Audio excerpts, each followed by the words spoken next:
Hello? Oh, yeah. Can you hear me? Yes, I can. Hello? Is this Mrs.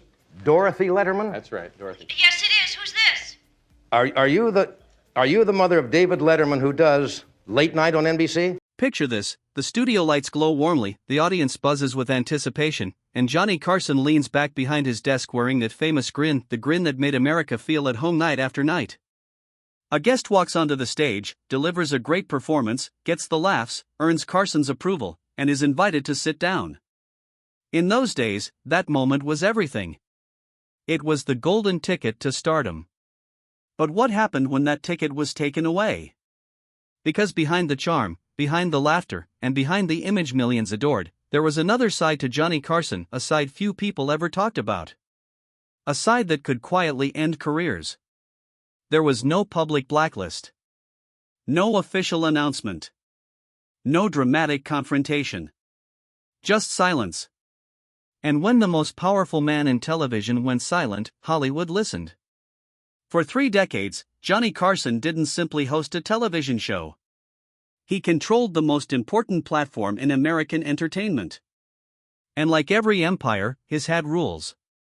Some were obvious. Most were not. The people who discovered those rules usually learned about them the hard way.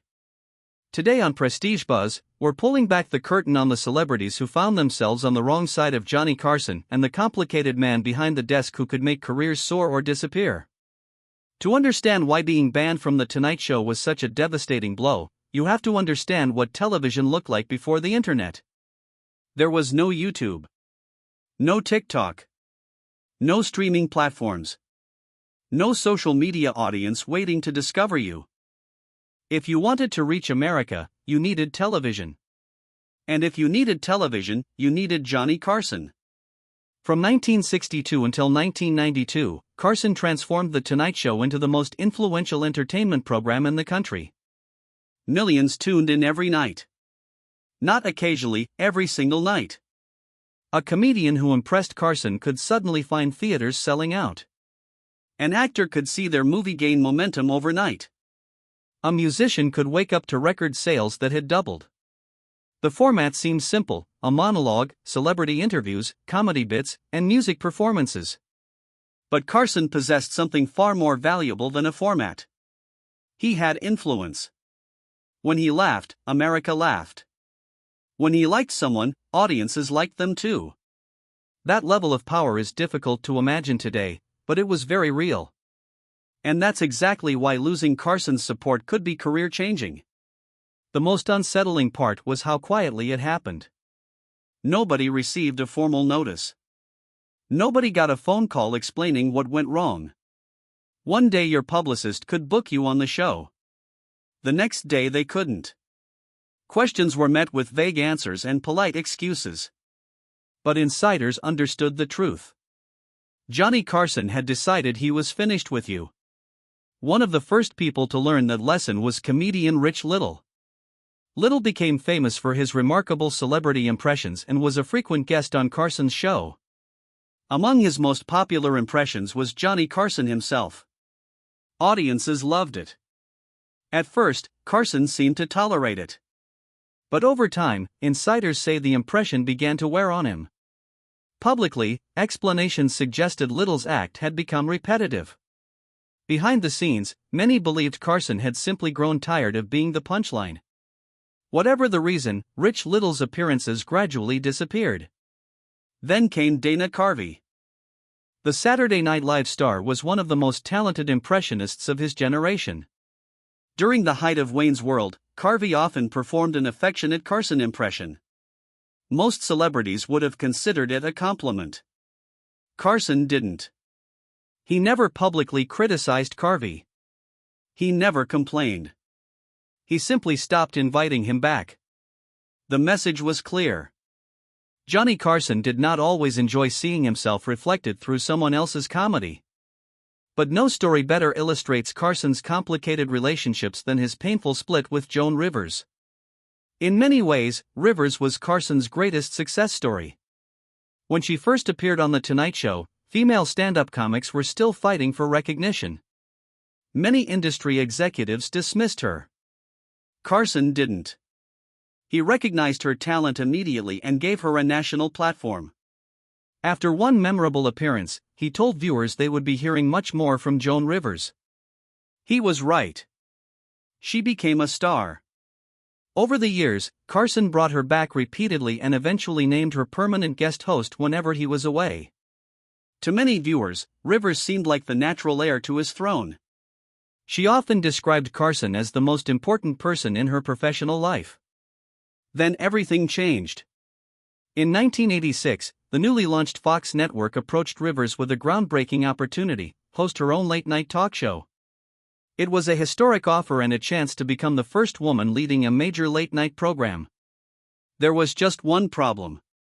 The show would compete directly with Carson. Rivers accepted the opportunity. But before she could personally tell Carson, word reached him through industry rumors. For Carson, that was the betrayal. Not necessarily that she took the job, but that he heard about it from someone else. When Rivers attempted to call him, he hung up. When she wrote letters, he never answered. When she tried to explain, he refused to listen. The friendship ended instantly. And Carson never looked back. For years, Rivers tried to repair the relationship. She publicly expressed regret over how events unfolded and repeatedly reached out in hopes of reconciliation. Nothing worked. Carson's silence remained absolute. Rivers carried that heartbreak for the rest of her life. Even decades later, she spoke about the situation with visible pain.